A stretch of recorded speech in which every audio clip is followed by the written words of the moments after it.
Hello दोस्तों, आज हम हौसलों के सफ़र पर आगे बढ़ेंगे। संतुलित और विवेकवान लहरी साहब उन चंद अफसरों में से थे जो भारतीय होते हुए अंग्रेजी शासन में उच्च पद पर आसीन हो पाए। उनके अधीनस्थ कई अंग्रेज भी थे और उनका सबका रोज ही पाला अंग्रेजी अफसरों से होता था। जाहिर सी बात है कि कई बार ऐसे अधिकारियों से भी उनका पाला पड़ता था जिनका रवैया भारतीयों के प्रति ठीक नहीं था। भारत में अंग्रेजी हुकूमत आखिरी सांसें गिन रही थी। ऐसे में भारतीय अधिकारियों पर दोहरी मार थी। अपने देश वाले उन्हें देशद्रोही समझते थे तो अंग्रेज शासक उन्हें शक की निगाह से देखता था। यह वाकया भी 1930 का ही है। भारत में गांधी जी का सविनय अवज्ञा आंदोलन जोर पकड़ चुका था। अचानक एक दिन लहरी साहब को रेलवे सुपरिटेंडेंट का फ़ोन आया। कई बच्चे चुनार से बेटिकट आ गए हैं और किराया देने को भी तैयार नहीं है। यह एक विचित्र स्थिति थी। लहरी साहब तुरंत मौके पर पहुंचे। बातें की, किस्से सुनाए। उनके सहज व्यवहार और मुस्कुराते रहने का काफ़ी असर पड़ा। समझाने के बाद बच्चे प्लेटफॉर्म तक जा पहुंचे और दो पंक्ति में खड़े हो गए। उनसे पूछा गया कि आखिर वे चाहते क्या हैं। इस पर वे चुप रहे। दरअसल वे सब जेल जाने के लिए आए थे। लहरी साहब ऐसा नहीं चाहते थे। तय किया गया कि केवल 16 साल से अधिक उम्र वाले बच्चों को जेल भेजा जाएगा। इस पर सभी बच्चों ने कह दिया कि उनकी उम्र 16 वर्ष से अधिक है। विचित्र स्थिति थी। अंत में वे सबको एक बस में चढ़ाकर शहर के बाहर छोड़ दिया गया, पर वे सब कदम ताल करते हुए फिर शहर में पहुंच गए। इस बार शहर में उनका स्वागत किया गया। ऐसा 3 दिनों तक चलता रहा। बच्चों के नए नए जत्थे बेटिकट चुनार से आते और सारे प्रशासन को हैरान कर देते। अंत में लहरी साहब ने इलाहाबाद फ़ोन करके उन बच्चों से वहीं से ट्रेन में चढ़ने से रुकवाया। इस प्रकार उन्होंने अपनी सूझबूझ से यह मामला बिना किसी जोर जबरदस्ती के सुलझा दिया। 1932 में लहरी साहब मिर्जापुर में ही सेवारत थे।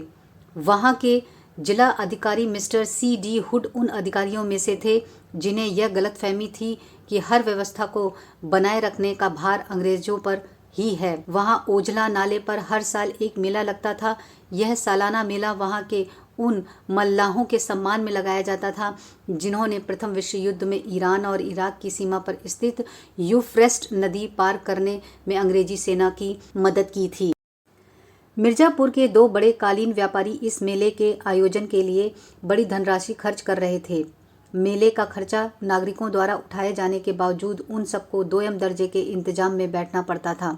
पहले दर्जे का इंतजाम नागरिक अपने खर्चे पर अंग्रेजी अधिकारियों के लिए किया करते थे। मेले वाले दिन सब ठीक जा रहा था कि अचानक मिस्टर हुड लहरी साहब के पास पहुंचे और बोले, यहाँ के इंतजाम बेहद खराब हैं, बल्कि मैं तो इसे घटिया बंदोबस्त कहूँगा।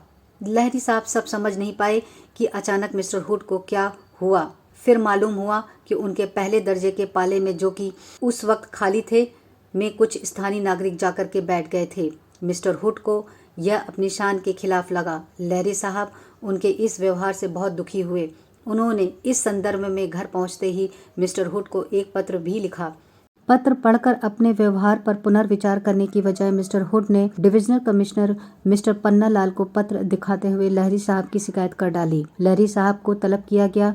उन्होंने बेखौफ सारी बात अपने सीनियर के सामने स्पष्ट कर दी। इंतजाम में कहीं कोई कमी नहीं थी। यह सब मिस्टर हुड के पूर्वाग्रह का परिणाम था। मिस्टर पन्नालाल पूरी बात समझ गए और उन्होंने मिस्टर हुड और लहरी साहब का हाथ मिलवा करके उनकी सुलह करवा दी। किंतु पूर्वाग्रहों से ग्रस्त मिस्टर हुड अकेले अफसर नहीं थे।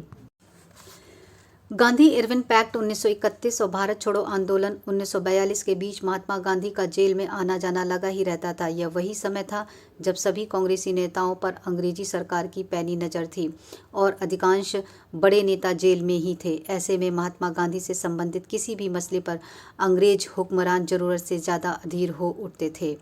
ऐसा ही हुआ जब गांधी जी कानपुर से लखनऊ की यात्रा कर रहे थे। बीच में अजगैन स्टेशन पड़ता था जहां उनसे मिलने के लिए भारी भीड़ उमड़ पड़ी।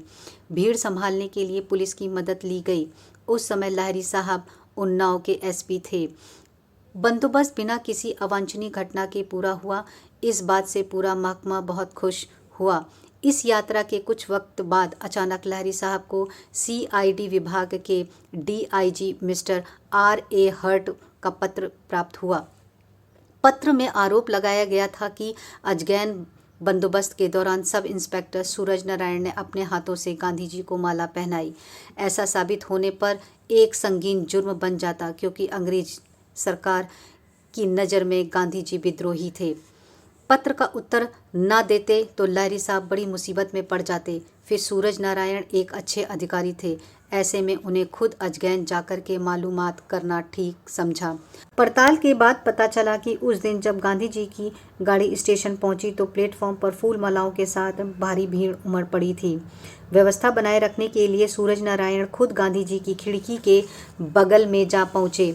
लोगों द्वारा फेंकी जा रही फूल मालाएं सूरज नारायण पर भी गिरी और उन्होंने उन मालाओं को गांधी जी के हाथ में रख दिया। इस तरह लोगों ने गांधी जी को देने के लिए दान इत्यादि भी सूरज नारायण के हाथों में ही रख दिया था। इससे भगदड़ मचने की आशंका कम हुई। किसी ने भी सूरज नारायण को खुद गांधी जी को माला पहनाते नहीं देखा था। सूरज नारायण निर्दोष साबित हुए। वापस आने पर लहरी साहब ने जो पड़ताल की वही रिपोर्ट में लिख करके मिस्टर हर्ट को भेज दी। मिस्टर हर्ट इस जवाब से संतुष्ट नहीं थे। उन्होंने दबे लहजे में ही सही पर लहरी साहब पर पक्षपातपूर्ण होने का आरोप लगा दिया, किंतु लहरी साहब ने अपना पक्ष साक्ष्यों के साथ रखा था। उनके इस व्यवहार ने महकमे में आला अधिकारियों के अपने जूनियर के प्रति सहयोग और उससे भी ज्यादा सत्यनिष्ठा के प्रति अपने समर्पण का नया उदाहरण स्थापित किया।